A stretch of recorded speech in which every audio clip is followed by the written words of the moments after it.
Salut à tous, salut peuple de Dieu, bienvenue sur la chaîne Vivre en Christ.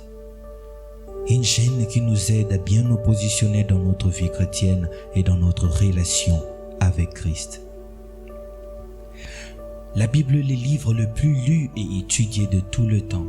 Elle contient de nombreux passages et versets qui peuvent être une source d'inspiration et de réconfort pour ceux qui la lisent. Nous allons vous présenter aujourd'hui 20 versets bibliques qui sont essentiels à connaître. Ces versets vous aideront à mieux comprendre la parole de Dieu et à trouver la sagesse et l'orientation dont vous avez besoin. Matthieu chapitre 22, versets 37 à 40. Jésus lui répondit: « Tu aimeras le Seigneur, ton Dieu, de tout ton cœur, de toute ton âme et de toute ta pensée. C'est le premier et le plus grand des commandements. Et voici le second qui lui est semblable. Tu aimeras ton prochain comme toi-même. » De ces deux commandements dépendent toute la loi et le prophète. 1 Corinthiens 13, verset 13. Maintenant donc ces trois choses demeurent, la foi, l'espérance, la charité. Mais la plus grande de ces choses, c'est la charité. Jérémie 33, verset 3. Invoque-moi et je te répondrai. Je t'annoncerai des choses grandes, des choses cachées que tu ne connais pas. Romains chapitre 8, verset 28. Nous savons du reste que toute chose concourt au bien de ceux qui aiment Dieu, de ceux qui sont appelés selon son dessein. 2 Corinthiens chapitre 5, verset 17. Si quelqu'un est en Christ, il est une nouvelle créature. Les choses anciennes sont passées. Voici, toutes choses sont devenues nouvelles. Jacques chapitre 4, verset 7. Soumettez-vous donc à Dieu, résistez au diable et il fuira loin de vous. 1 Jean chapitre 1, verset 9. Si nous confessons nos péchés, il est fidèle et juste pour nous les pardonner et pour nous purifier de toute iniquité. Galates chapitre 5, verset 22 au verset 23. Mais les fruits de l'esprit, c'est l'amour, la joie, la paix, la patience, la bonté, la bénignité, la fidélité, la douceur, la tempérance. La loi n'est pas contre ces choses. 1 Corinthiens 6, verset 19. Ne savez-vous pas que votre corps est le temple du Saint-Esprit qui est en vous, que vous avez reçu de Dieu et que vous ne vous appartenez point à vous-même? Car vous avez été rachetés à un grand prix. Glorifiez donc Dieu dans votre corps et dans votre esprit qui appartiennent à Dieu. Proverbe 3, verset 5.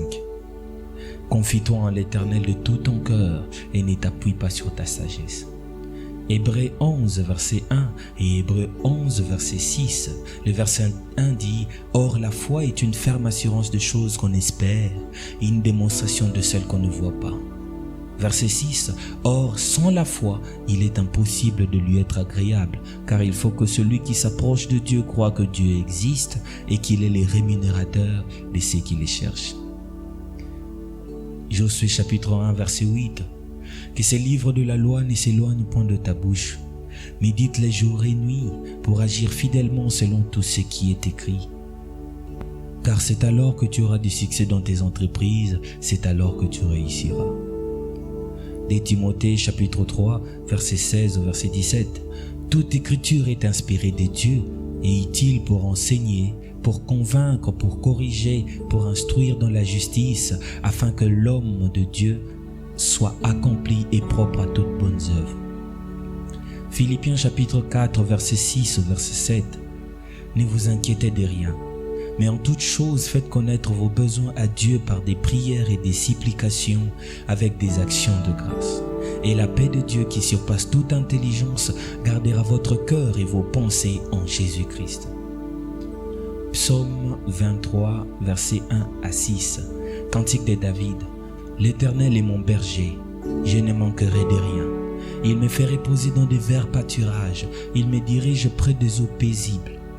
Il restaure mon âme, il me conduit dans les sentiers de la justice à cause de son nom.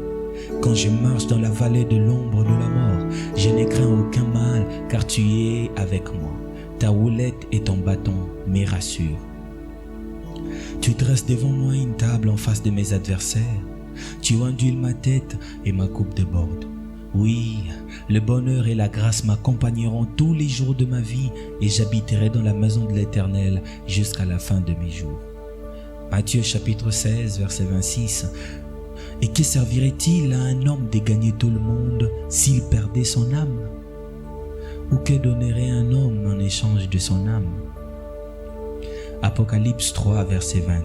Voici, je me tiens à la porte et je frappe. Si quelqu'un entend ma voix et ouvre la porte, j'entrerai chez lui, je souperai avec lui et lui avec moi. Jean chapitre 1, verset 12, 13. Mais à tous ceux qui l'ont reçu, à ceux qui croient en son nom, elle a donné le pouvoir de devenir enfants de Dieu, lesquels sont nés non du sang, ni de la volonté de la chair, ni de la volonté de l'homme, mais de Dieu. Jean chapitre 3, verset 16. Car Dieu a tant aimé le monde qu'il a donné son Fils unique afin que quiconque croit en lui ne périsse point, mais qu'il ait la vie éternelle. Romains chapitre 5, verset 8. Mais Dieu prouve son amour envers nous en ce que, lorsque nous étions encore des pécheurs, Christ est mort pour nous. Bien-aimés, médite ces versets, retiens-les par cœur s'il le faut. Et merci d'avoir regardé cette vidéo. Nous espérons qu'elle vous sera utile et enrichissante. N'oubliez pas de partager vos propres versets bibliques préférés dans le commentaire et d'aimer la vidéo, pourquoi pas de vous abonner pour ne manquer aucune de nos prochaines vidéos. À la prochaine, que le Seigneur vous bénisse.